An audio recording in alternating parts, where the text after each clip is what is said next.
expressed on the following sponsored program are strictly those of the host, guests, and callers, and not necessarily those of this station, its staff, management, or sponsors.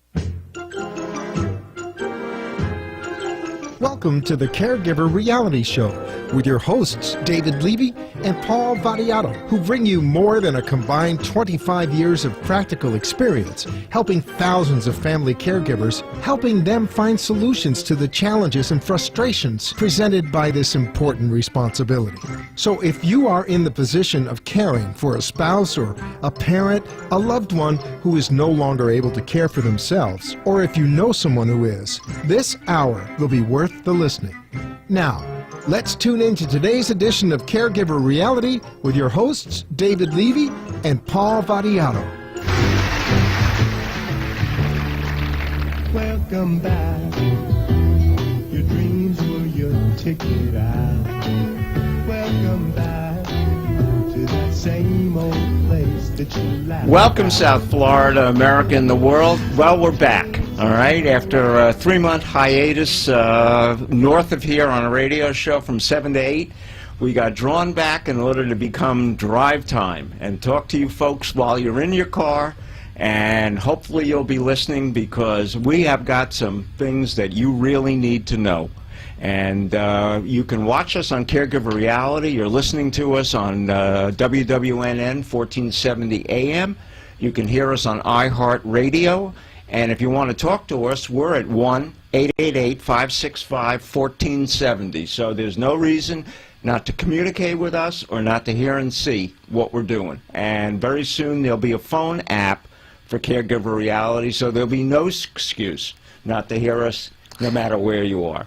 Anyway, my host and good friend is Paul Vadiato. Good evening, Paul. Good evening, David, and good evening to our audience. Right, and it's a brand new audience, so we're going to backtrack a little bit from what we've been doing and give people an opportunity to know what we're all about. And first of all, we're talking to you, the family caregiver, that person who totals 50 to 60 million people just in America, and who's taking care of someone who can no longer take care of themselves or possibly never could. And it runs the gamut, so don't think you're going to escape. From a young parent with special needs children, whether it's autism or, God forbid, a birth defect, to 30-somethings that are dealing with MS, with a sister or brother, somebody that's been in a bad accident and now is a paraplegic, a quadriplegic.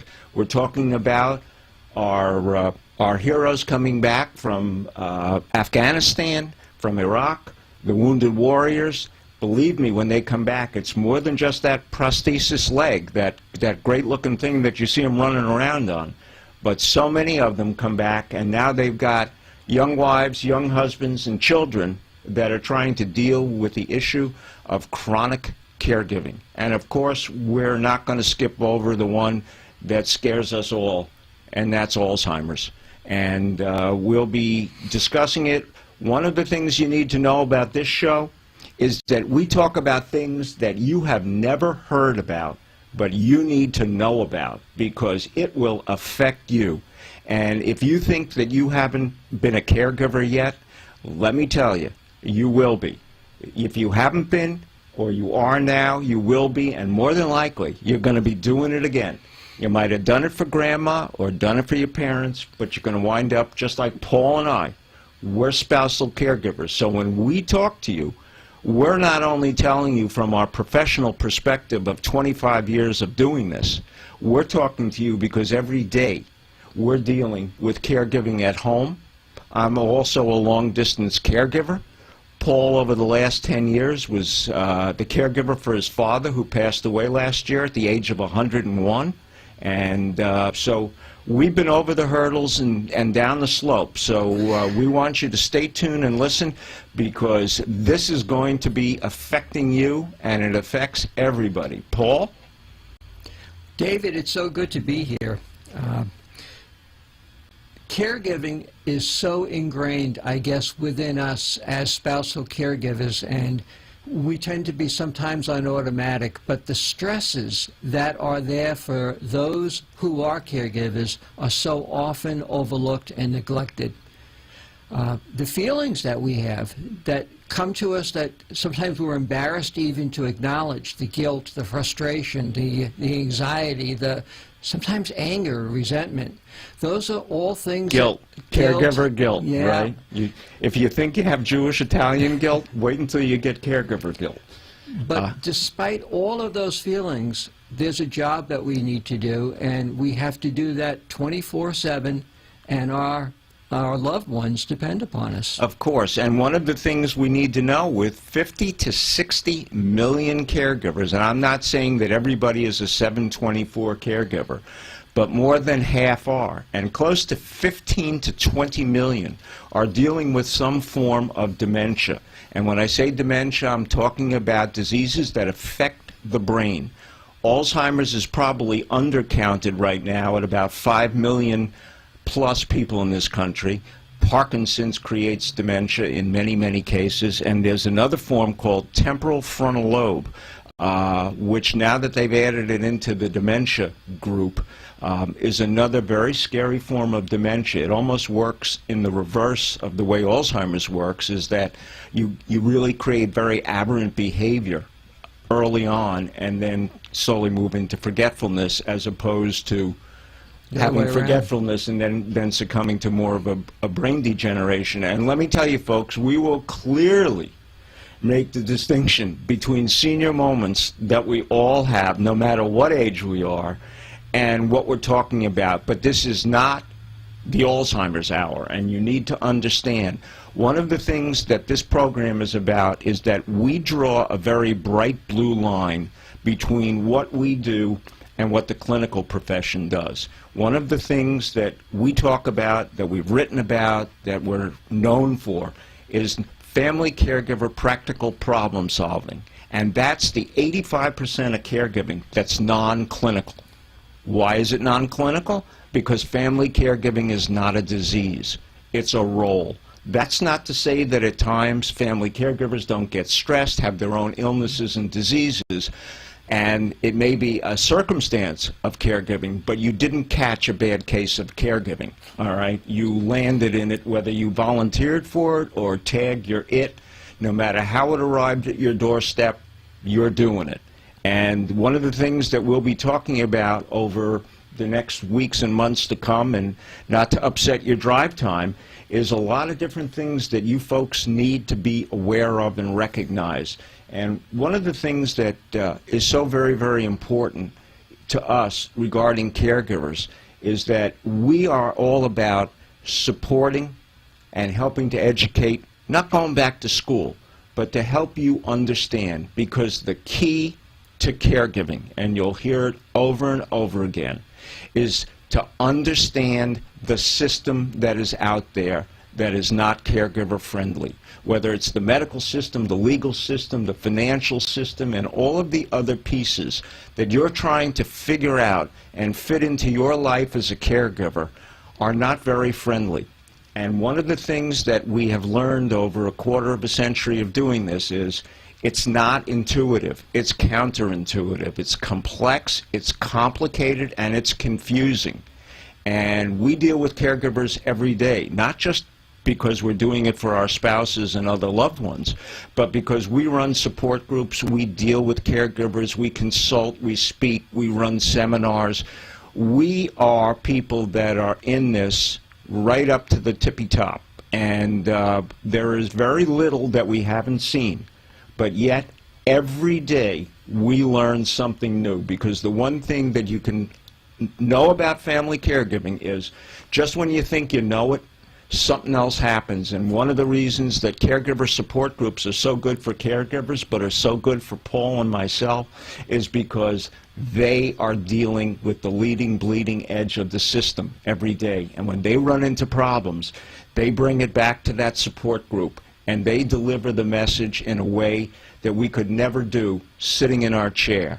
We may come from academic backgrounds, but we are feet on the ground, hands-on caregivers, and all we care about is making sure that the caregiver gets a fair shake. And later on, Paul's going to explain some of the new areas of caregiving that are starting to emerge, that some of you that are driving home tonight who are employers and employees, and how caregiving is affecting the workplace. But our mantra as we go forward is to explain to you what your options are.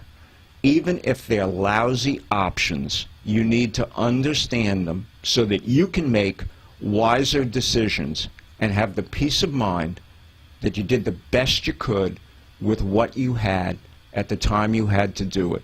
And before I pass the mic back to Paul, I want to let people know there is no such thing as perfection in caregiving. We do not have Mother Teresa and Florence Nightingale that combine in us to all of a sudden be perfect. And those that try and hit perfection, just like in many other things, fail. And if you just get through the day, it's a great day. And that's what we're here to let you know, the things that we've learned, the things that we think are important, and the things that you call in and tell us you want to hear more about. We're here for you. Paul? Oftentimes we're our own worst enemies. We set standards that are almost impossible for us to meet. And each day is going to present new challenges, new opportunities, and there are going to be days that we don't feel well ourselves, or we're not having a good day, and yet we still have to go and punch the caregiving clock, if you would, and take care of the ones that we were. Earlier, David, you referenced about dementia, Alzheimer's. Tell the listeners a little about the severity of this problem that we're facing. Well, you know, they're constantly coming down with statistics. In a few moments, for those of you that are watching, we're going to be playing a very short segment that the Alzheimer's Association has recently put out about just how severe it is. But over 5 million people have dementia. Someone is diagnosed with it every 57 seconds. It's the 6th leading cause of death.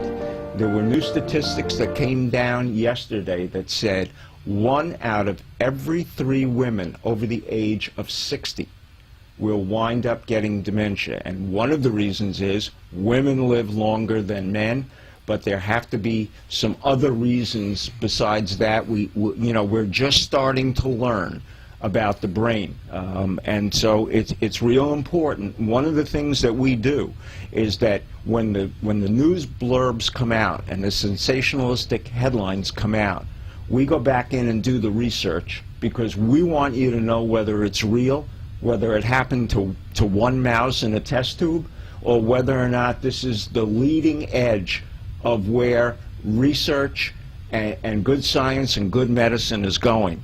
In 2013, 15.5 million caregivers provided 17.7 billion hours of unpaid care.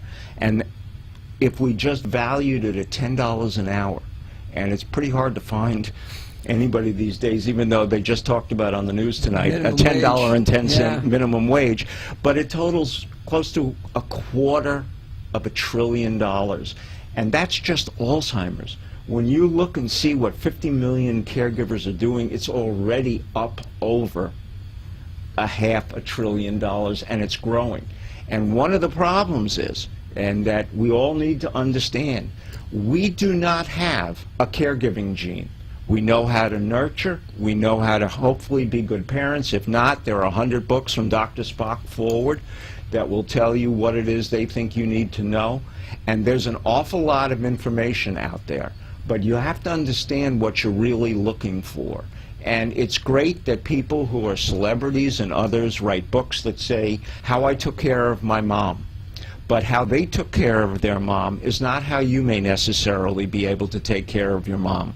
The one thing about caregiving that we can tell you, it's a fingerprint. It's unique to you. Paul and I are both caregivers, and what we're dealing with, not only because the diseases are different, all right, are completely different. And we know, because we check in with each other every morning and say, what happened? But the point we're trying to make is that the reason that caregiving is so unique is because it's affected by who you are, your relationship with the family, geography, do you live near, what were your sibling relationships? You know, we have issues that people pop up with kids that didn't like each other from the sandbox, all right? And that stuff carries forward when they have to stand in line and maybe be caregivers or have issues regarding things like inheritance or what we'll be talking about, advanced directives and durable powers of attorney, and who get to call the shots when mom and dad or grandma or whoever it may be can't do it for themselves. So when I tell you that it's difficult, and then when you add in cultural differences, ethnic differences, religious differences, you begin to understand that the matrix, the complexity of what makes up caregiving is so terribly unique. And we're trying to weed through, you know, a lot of the wheat, you know, the chaff to get to the wheat so we can tell you what's important.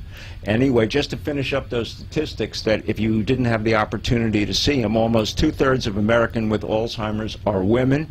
If you're driving the car and you're a woman, please, we're going to try and guide you through and tell you what you need to do. But, you know, we're not doctors. We're just caregiver experts. And there are 2.5 times more women than men providing intensive on-duty care 24 hours a day for someone with Alzheimer's. And more than 60% of Alzheimer's and dementia, as I said, are women, and it's the 6th leading cause of death. And you're going to see it move up because very recently some reports came out from major universities that when the death certificates are written, it's usually the acute cause that they died from, congestive heart failure or a stroke or whatever it may have been.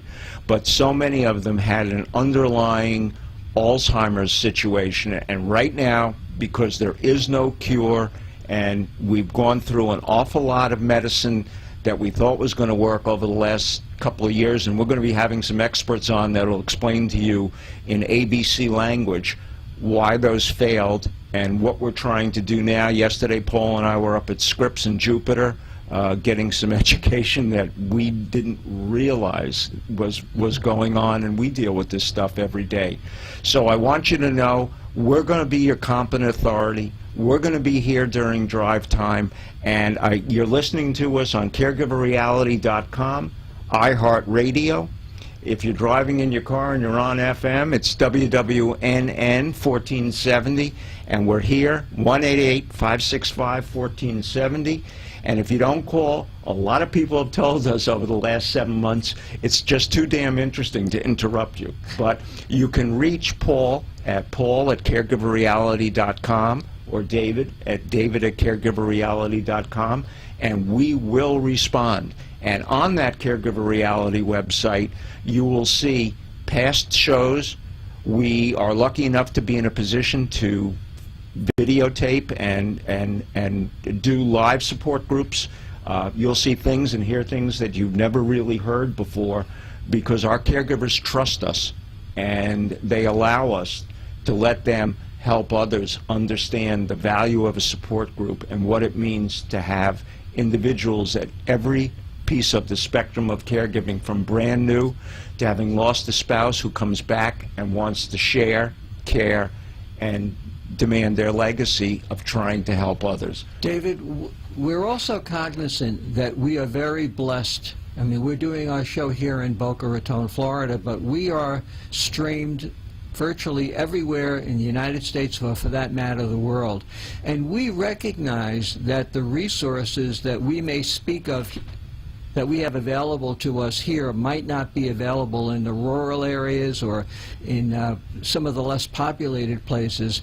So we're going to try and make this as generic as we can, recognizing that everyone is going to have to make do what is available in terms of community resources and in terms of what's available on the clinical side. Well, Paul, as you and I both discussed, that's understanding your options. And, you know, when you're in one place and you're at ground zero, as we are, with the amount of resources that are available, even here, it's a difficult task. People don't understand. You can go out and we all understand how to buy a car, but we're very unsure how to buy an assisted living facility or a nursing home, or what we do with a loved one when we have to bring them home and care for them over an extended period of time.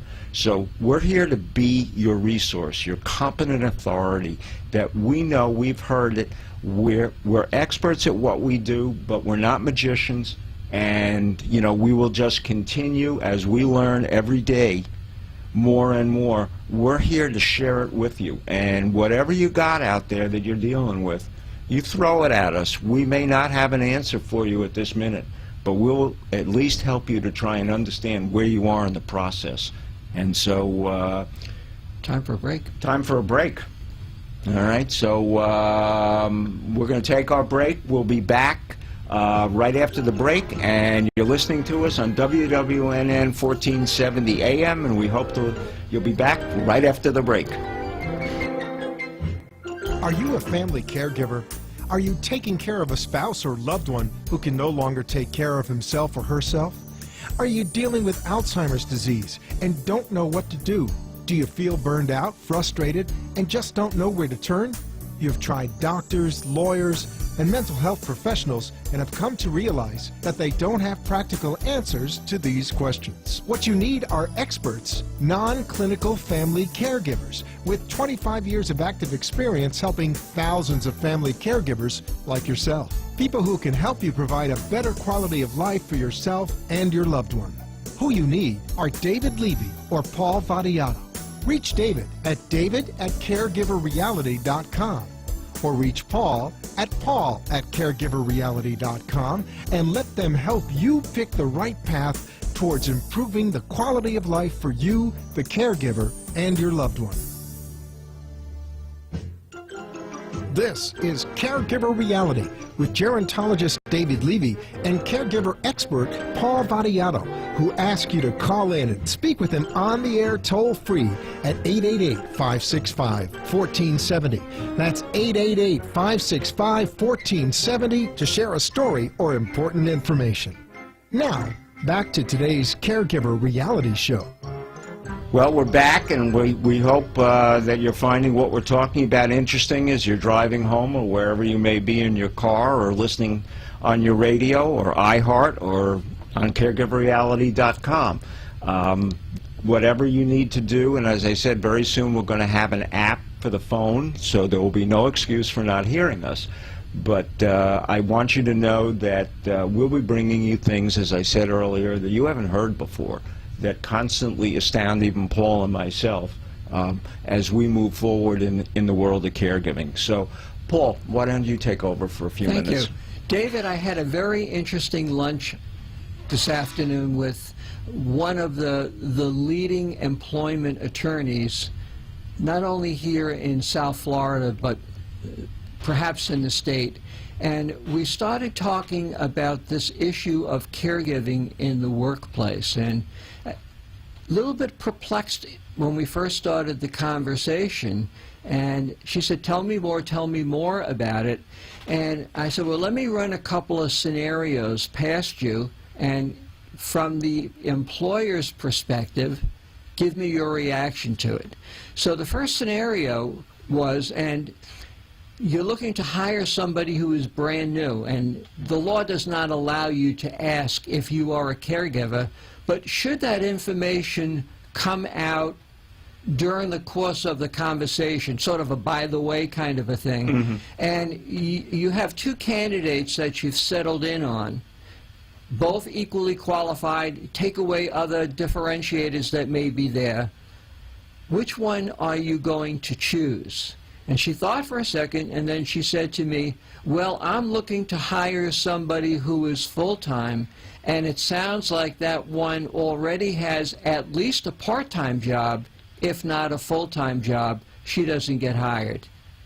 Well, you know, I think we're going to start to see this issue really raise its head. And, you know, a number of years ago, I wrote a paper on something called presenteeism, caregiving in the workplace. And so those of you that don't know what presenteeism is, you all understand what absenteeism is. That's when you're not at work and it's real easy to understand. You're just not there.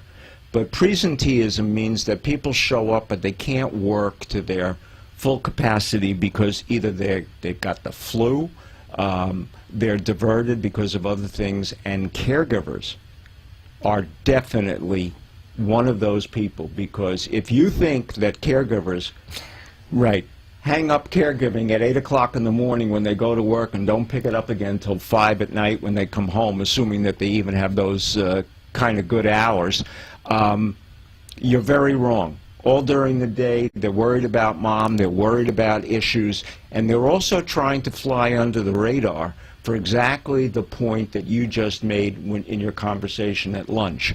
People want a fully cognizant, working individual who's dedicated, you know, for the time they're there, whether it's 8 hours, whatever it may be, to doing the job that they're paying you for, and not that you have other issues that are disengaging you from that work.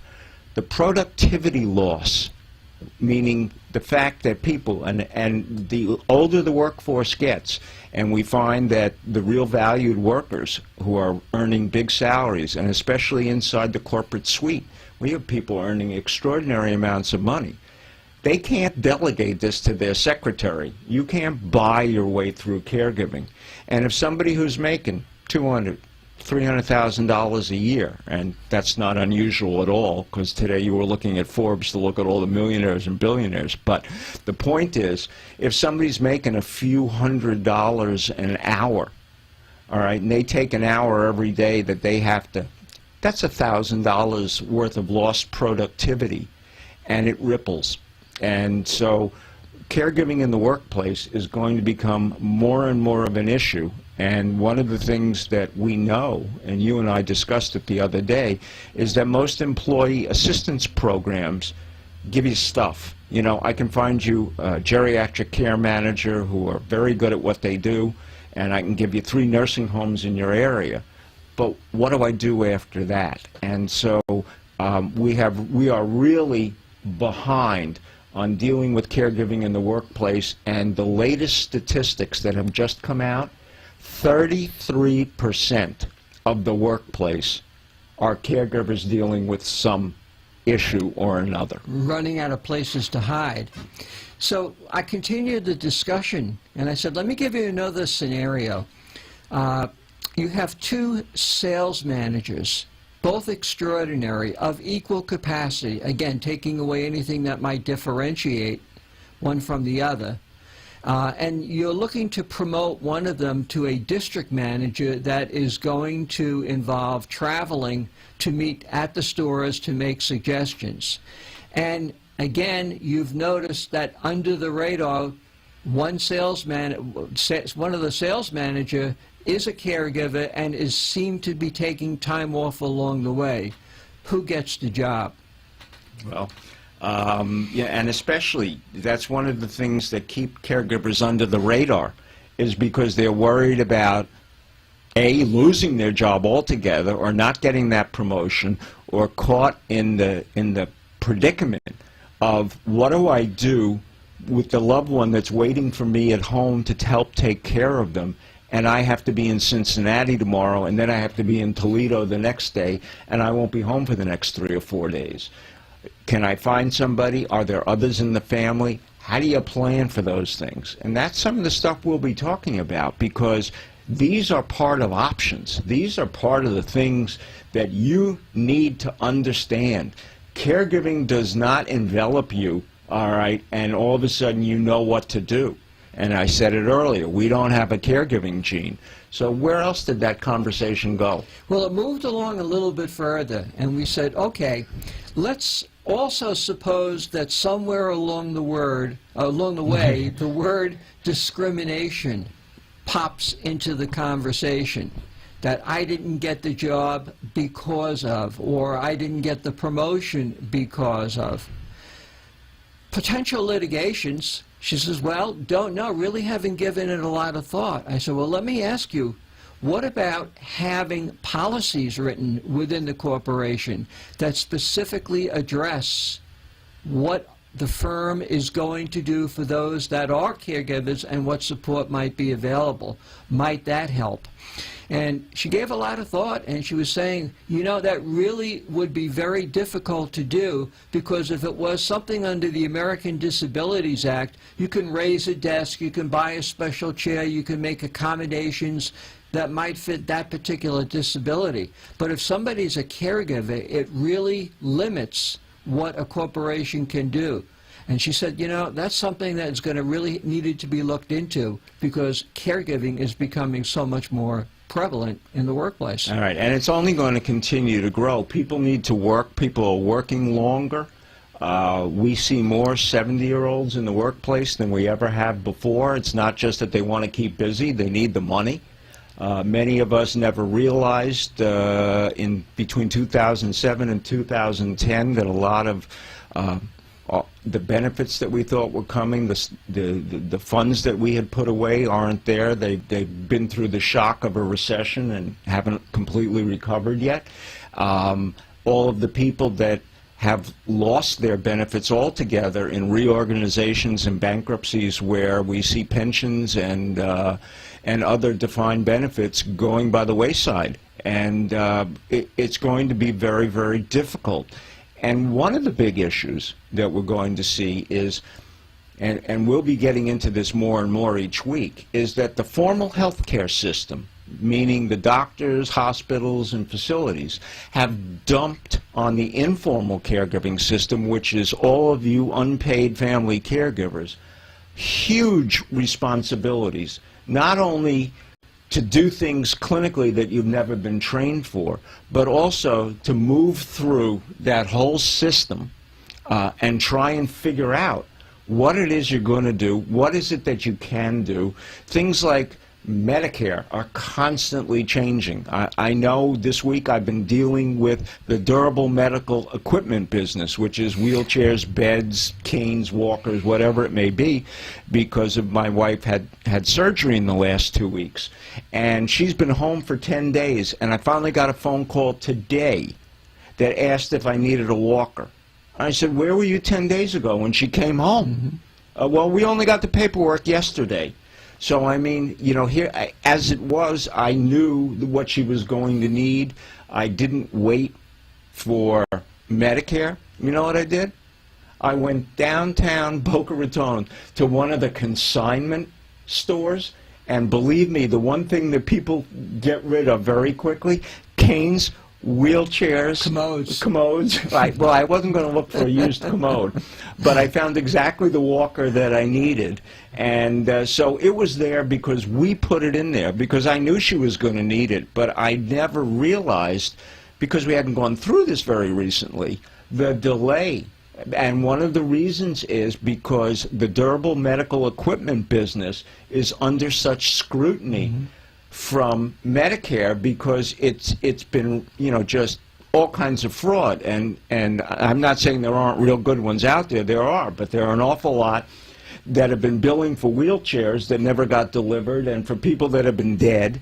And so if we don't clamp down on things like that, that's one of the reasons that our health care expenses are so runaway. And unfortunately, we've reached this point because we've been very complacent about these things, and we haven't really looked at them. But going forward, I mean, could you imagine, Paul, if tomorrow morning 10% of those family caregivers, 5 million, got up and said, I can't do this any longer, give it to the health care system and pay for it? What would we do? It would collapse the whole health care system, because caregivers are the backbone and the front line of care, and most of it has to go home. I'll explain in a little while why. Paul? Well, the coffee arrived. Well, we're back to lunch. We're back at lunch again, because it's a perspective that so many of our listeners who are employers or are employees are going to be facing. Education is so important in the workplace. I mean, they educate for harassment and for a hostile work environment, teaching people about bullying. I said one of the important things that needs to be taught within the workplace is about caregiving, about the things that you spoke about earlier, and what a great opportunity for them to begin that educational process where you're saying, we do care and we do understand. But I can tell you, based on my experience, it's very tough to do a brown bag lunch conversation in the workplace, because all of a sudden caregivers have to expose themselves in order to gain the benefit of it. Well, it's the mandatory Thursday meeting. Yeah. And as a result, you know, one of the things that we put up on the caregiverreality.com website is the ability to listen. We probably got, I don't know, I have to ask my producer, Freddie, what do we got up on the website now? 15, 17 radio shows and a number of support groups so that people can go there on their own. And one of the things, and we do not sit and sell here, I must tell you that. However, I must bring attention to the Family Caregiver Practical Problem Solving Manual. And this was the compendium or the collaborative understanding of 25 years of what I've learned. Last year it won the Florida Council on Aging Media Award for Best Education and Media Product. We have since updated it for 2014. It's available on Kindle. It's available on our website either as a PDF or as a bound copy that can be mailed and sent to you. And in this book is not a list of lists. It's the way to approach caregiving. And at the end, what we have done is we have put together an elaborate questionnaire, but it's simple to use, where you not only identify your strengths and weaknesses as a caregiver, but also the issues that surround who you're caring for. And as a result of that, you assemble a large amount of information that you never realized you needed, all right, and there were things that you realized you haven't done. And then it allows you to move forward and create your own written little story about what's going on. And we show you how to prioritize your issues for 30, 60, 90 days, because any further out, caregiving goes upside down. So, I mean, you can't make long-term plans in caregiving, because the one thing we can tell you about caregiving, and Paul and I know that personally, is just when you think you got things where you want it, it goes the other way. Don't take your shoes off. Right. But, you know, the feelings ran very strong as we went through this conversation about caregiving in the workplace.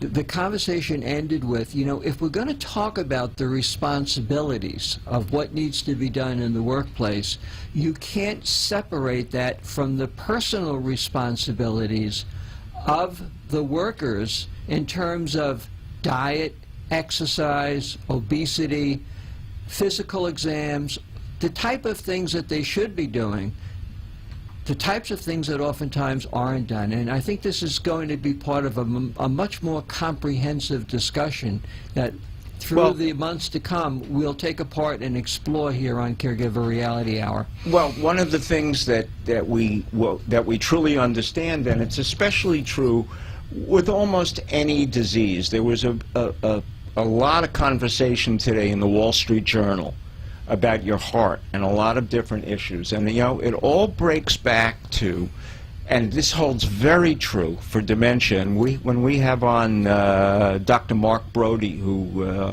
runs Brain Matters, who's one of the big principal investigators in our area for research into medicine and treatments that are kind of coming of age, shall we say. He'll be the first to tell you in his book called Brain Matters that half of it was devoted to, you need to take good care of yourself. Your brain, your heart, every other organ in your body is affected by obesity, diabetes, abuse, addiction, lack of exercise. And so when we go back to the fundamentals, it has a big impact on what you can do. And as a caregiver, we tend to put ourselves first and not think about last. Yep. We don't put ourselves first. And if we go down, if we succumb, and we know that 66% of caregivers who are dealing with Alzheimer's over a continued period of time predeceased their loved one. That's an astounding statistic, because the stress and the lack of understanding, the frustration, the anger that goes on makes it so tough. Now, we're not going to get caught up in just caregiving, because every disease has a caregiver, as we said earlier.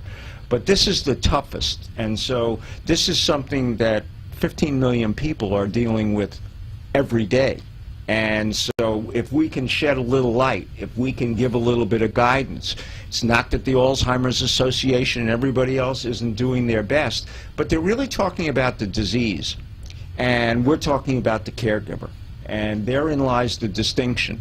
And one of the things, and I'm going to let you get back to talking about your lunch conversation, but one of the things that I wanted to mention is that very recently, and Paul and I are very proud of this, is that we have made a collaboration with the Medical Research Charities Organization, which is an umbrella organization for major disease research, just like Scripps in La Jolla, California. I see that we have a call, and it's our first call of the evening, so we're going to let it come through. I'll finish the conversation as you will. Caller? Hi, David. Hi, Paul. This is Linda, and I wanted to congratulate you for your fabulous Caregiver reality hour on Primetime Drive. I know that you are going to be a huge, huge success to so many people who need to hear your message, what you have to say. Well, Linda, you've been one of our more devoted fans. You went through caregiving for your mom. You've listened to most of our shows. You're in the industry. You know what goes on. And so for you to call up and give us that kind of accolade, we can only say thank you. And we hope that we can not only live up to your expectations, but that we can create usable expectations out of our audience on how to go forward as they face caregiving. And Linda, thank you for calling in. And one of the things we can promise you and our listeners is that caregiving is a passion for us. It's not a job. It's who we are. And if we can provide that kind of guidance, we go home feeling that we did a good day's work in this very difficult field. Thank you for calling in. Right. Thank you, Linda. Thanks, gentlemen. All Thank right. you. It's great, but you know, just to finish up, the book is available for a very reasonable price, and one of the things we've tried to do is for everybody that's out there, no matter where you are, you can access it very, very inexpensively. Matter of fact, I think when I spoke to my editor today, it's in some kind of a countdown on Kindle, where it starts at $2.95. I mean, it was priced at $8.99, but over the next 3 weeks, it goes into a countdown. So you can pick this book up on Kindle if you're an ebook reader for $3. And I would tell you, without being egotistical, that this book will give you a comfort level that at least you understand what you're heading into, what you're in the middle of, and how to do some effective planning on things and issues that you never stopped to consider. Thank you, David. It's true. Just to conclude the lunch, I left. We made it into a 6-course lunch. Yeah, I tell you, I think our conversation lasted longer than the lunch. But I did leave with a challenge, and the challenge was go to your HR director and see if there are policies regarding being a caregiver, what provisions there are, and if they are not, how would the firm treat someone who is a caregiver? I mean, we understand if we're sick, we stay home. We understand if our child is sick, we're going to be staying home that day. Right. And even though we want to be real good and devoted employees, we come to work sick, and that's not always the best thing to do either. Exactly. But caregiving is an everyday event, and we need to be aware of that. I think we have another caller. Why don't you put him through? Thank you. Caller, you on the line? Hello, caller? Oh, this is Scott Solkoff calling. How are you? Hello, Scott. Thank you. I'm well. All right. Good. I wanted to call and congratulate you both. I'm absolutely thrilled that the community has you as a resource on prime time. The two of you together are a powerhouse of caregiving information. Very exciting. All right. Well, Scott, coming from you, one of the leading elder law attorneys in the state and the country, that's quite a compliment. And you're right here in our own backyard in Delray. And you have been a constant resource for us over the years to be able to understand better the issues, both from a legal perspective and a practical perspective. And in turn, we have tried to deal with your clients with complicated caregiving. And it's been a very good relationship. And as I said to Linda a few moments ago, and I'll say to you, thank you so much for calling in. Your words are wonderful, and what you do is just as important as what we do. And we'll be talking about some of the things that you do in the weeks coming forward, and we expect to see you on the show now that we're in a more easily located place and a better time. And Scott, we've shared a podium so many times, we're getting to be known as the Three Amigos, so we have to have you here in studio to tell us what's new coming in from on the elder law side. Right, as well as what went on with the purple panel, the purple ribbon panel that was empowered last year that you were a part of to evaluate what was going on with Alzheimer's and caregiving in Florida.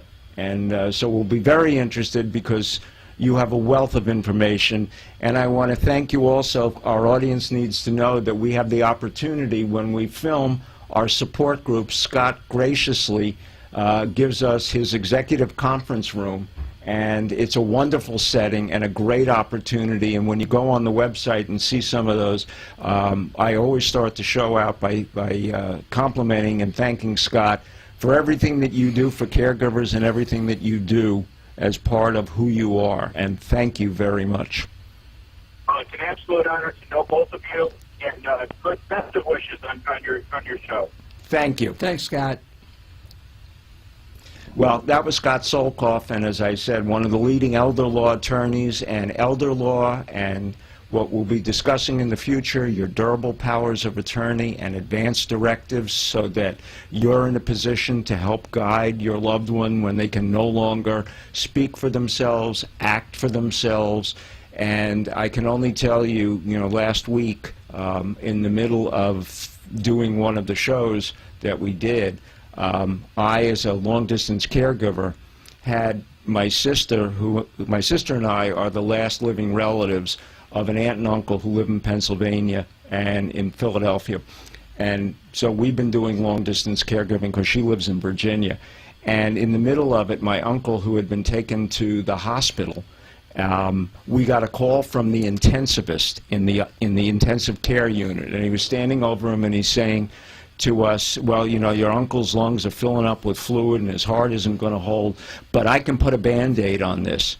And my sister was on a train from Washington to New York, and we have this three-way conversation, and I'm in Boca Raton Regional Hospital because my wife is there. And I said to the doctor, I said, "Doctor, you want to put a Band-Aid on this, but in place is a do not resuscitate, do not intubate," which means don't put a tube in them. And let me ask you a question. If we do put a Band-Aid on, are we going to not see this again in 3 weeks? And there was silence. And he said, probably. So I said, don't we have to respect his written word? This is what he wanted to do. And my sister and I are here as the people speaking for him through his advanced directives, because there is no dignity and there is no independence or quality of life, even if you put a Band-Aid on him today and he survives for a few more weeks. And he agreed, and they put him on morphine drip, called in hospice. Within a day or two, he passed away. The funeral was this past weekend, and one day I'll tell you a wonderful story about trying to get somebody out of Philadelphia through New Jersey to Detroit for a funeral on time in the snow. And but that's another story, but it was a perfect example laid out to me of the conflict of what goes on and the circumstances, that here's a three-way conversation between a hospital, and a train. David, just roll back a little bit on that story, because a couple of things went by a little quick.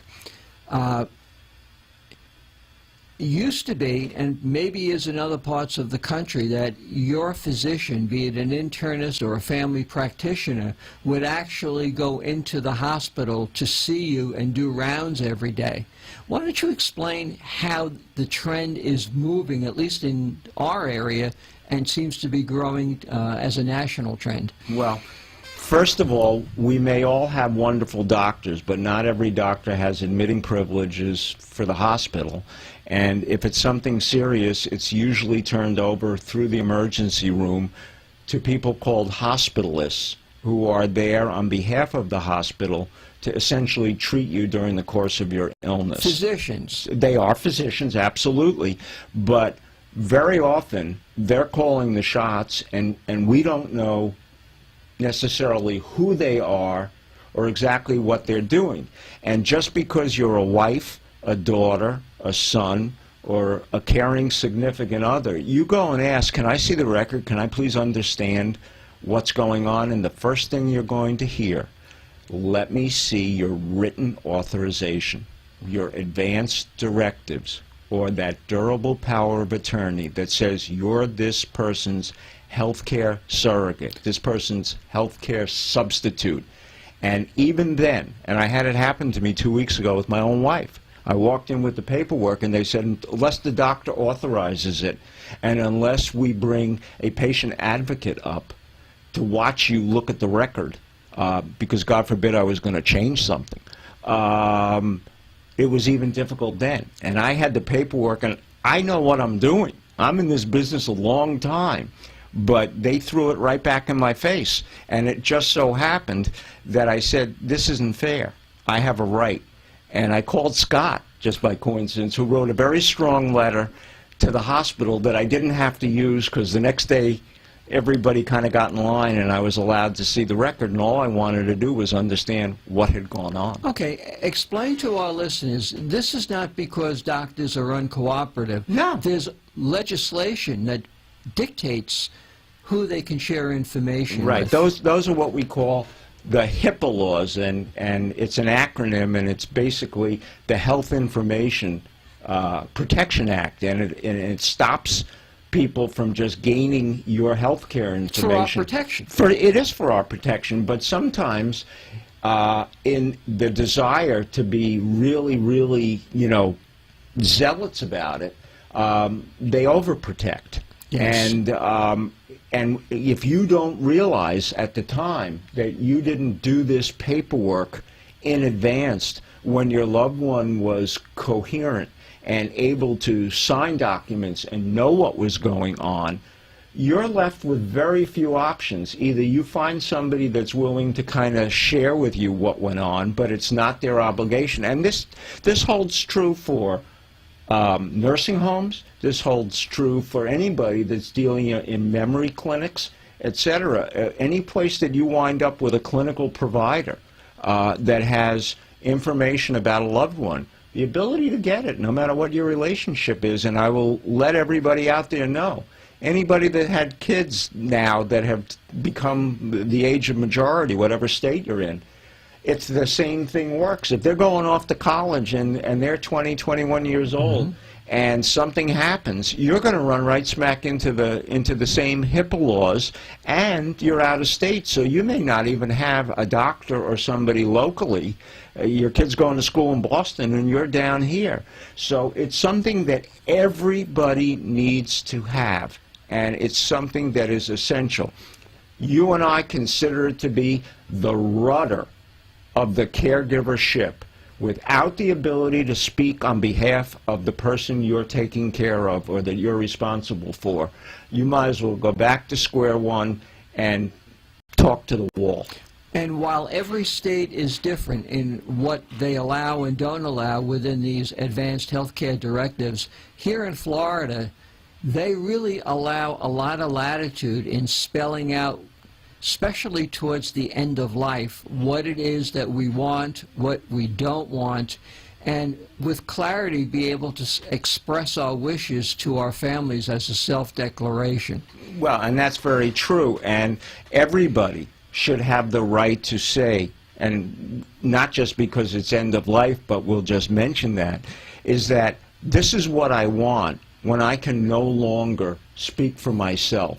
I want this, I don't want that, and one of the things that these documents do is stop exactly what went on in the circumstances that I just mentioned regarding myself. You know, the doctor, if my sister and I hadn't stood our ground, may very well have prevailed because he didn't want to, quote, lose a patient. However, my uncle made it very clear what he did and what he didn't want, all right? And he put it in writing, and he did it in a legal way that the state of Pennsylvania recognized, and so ultimately did the hospital and the doctor. We can't overstress the importance. This is bedrock. These are ABCs. These are things that we're going to be talking about and what happens if you don't have them. Because if you don't, you are left to a guardianship court that may or may not step in. And if you're dealing in end of life, one of the things they don't want to do is say that, yeah, pull the plug. And there isn't a hospital around that isn't worried that some relative that you're not aware of is going to step in and sue them because they didn't do everything possible to keep you alive, even though you may be well past having the benefit of a recovery. So, folks, you know, this is the Caregiver reality show, and this is the reality of caregiving. And we don't mean to shock you, but you need to understand this is happening to 50 and 60 million people in America today and around the world. And everybody is reinventing the wheel every day. And the system is only one of the challenges that the caregiver is going to have to deal with. Right, including their own health. How do you, we'll be talking about this next week probably, how do you even mobilize your home to be a long-term care facility? And issues like that. And it's not just as easy as saying, I'll get a hospital bed. You have to think about the impact on the family, right down to the family dog, when all of a sudden you bring Grandpa in the house and he's going to be a patient and not Grandpa that we knew. And the impact on the kids, and the impact on you, your spouse, whatever it may be. These issues have major implications, not only in the present, but long term. And if you don't understand what it is that you need to do, and you don't understand your options, you're going to wallow around and make mistakes. And one of the things that you need to have is the peace of mind that you know where you're going and what you're doing. And that's what this show is all about. And recognizing that many of you are driving at this time and just not picking up the phone for safety reasons, you can always go to caregiverreality.com and you can leave your questions that you would like to have answered, and for our next upcoming show, we'll make every effort that we can to address them. And that you can do either info@caregiverreality.com, Paul@caregiverreality.com, and remember, Caregiver Reality has 2 R's in the middle, the end of Caregiver and the beginning of Reality, or David@Caregiver Reality. And as we're coming to the conclusion of this first show, we want to thank everybody. We hope that we brought you useful information, that you'll tune in next week, that you'll tell your friends who may be caregivers or that see it coming, that there's a place they can turn to and a place that they can go to get the real information about what they're dealing with. And so, Paul, I can't tell you how pleased I am that we made it to drive time. And Freddie, our producer, thank you for doing all you did to get us on. And to South Florida, America, and the world, we want to say thank you for listening. We'll see you next week, and have a good one. Have a great week, everyone. Thank you. Thanks for joining us for this week's Caregiver Reality Show. Each week, David Levy, a gerontologist, and Paul Vadiato, a caregiver expert with a combined over 25 years of experience, providing practical and realistic help to caregivers struggling to keep up with the needs of a loved one who are unable to care for himself or herself. To reach David Levy, email him at david@caregiverreality.com. Or to reach Paul Vadiato, email paul@caregiverreality.com. And find out more online. Just go to caregiverreality.com. See you next week for another exciting show of Caregiver Reality. The opinions expressed on the preceding sponsored program were strictly those of its hosts, guests, and callers, and not necessarily those of the station, its staff, management, or sponsors.